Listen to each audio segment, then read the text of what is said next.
For this project, I attended the Orlando Museum of Art for their first Thursday of the Month event.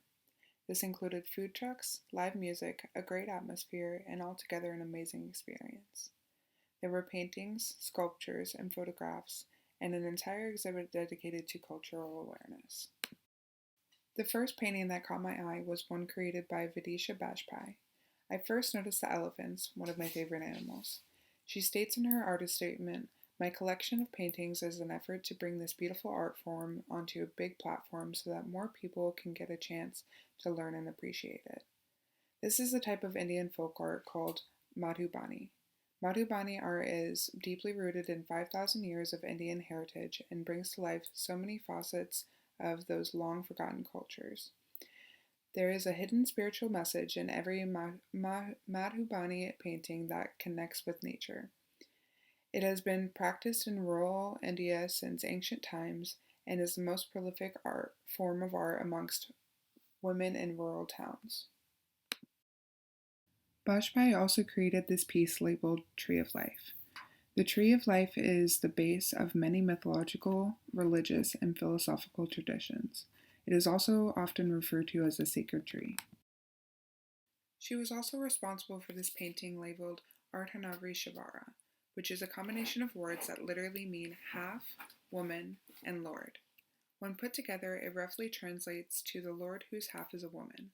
Upon further research, I discovered that it is believed that this god is Lord Shiva, the supreme being in Shivaism, and closely related to Hinduism, who is half woman and appeared as such before many as a way to possess various female powers, thus allowing creation to progress. There is much more about this story that I have found immensely intriguing. A bit more pop culture, this next piece is labeled Daydreamer by Catherine Barahona. She states that she uses her platform to create her own stories as well as share her family's.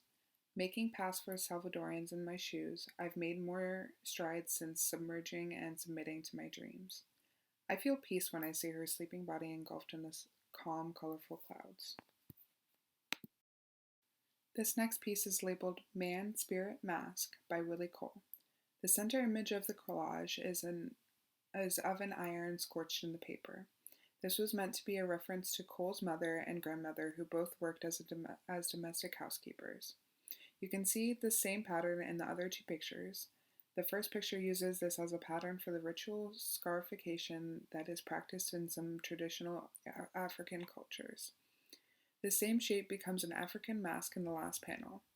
These masks are often an object of spiritual transformation and power. The artist's statement is something Cole wrote about an iron he found on the street. He says, "Right away I saw it as an African mask, more specifically a Dan mask. I brought it into my studio, photographed it, and made a list of all the things it suggested to me, including the slave trade, domestic servitude, and the spirituality of heat, fire, scorching. It is so interesting to me to see the thought process behind a piece with such a deeper meaning. His muse was an iron, and from that he incorporated so many different ideas into one piece." This shimmering self-portrait by Monica Kukowski was one that caught eyes from across the room. The high contrasts and glittering textures were hard to miss.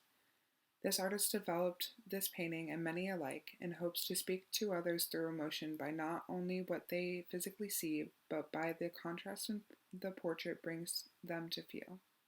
Through her art, she wants others to focus on texture, light focus, and contrast that the specific emotion articulates because, at times, we tend to lose sight of these feelings.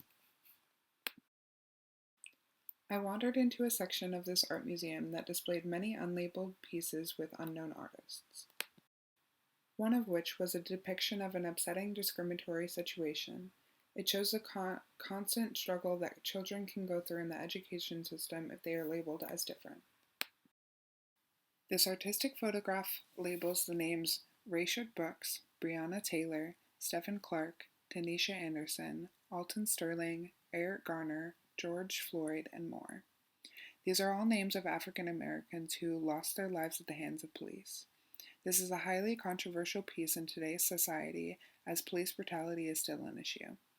Besides the obvious heart-wrenching stories of each of these individuals, the artist furthers these emotions by showcasing an African American child in their work. This is a piece of remembrance and being heard without spoken words. Throughout this course, I have learned so much about other cultures and the impact they have on our world. This project has given me such an amazing opportunity to expand on this knowledge in my own way and learn about the specific things that interest me just a little bit more. It was amazing to be able to see the personal insights of these artists through their work and some explanations of their thought process behind them. Here are some more works of art that were showcased throughout the Orlando Museum of Art that I found particularly alluring.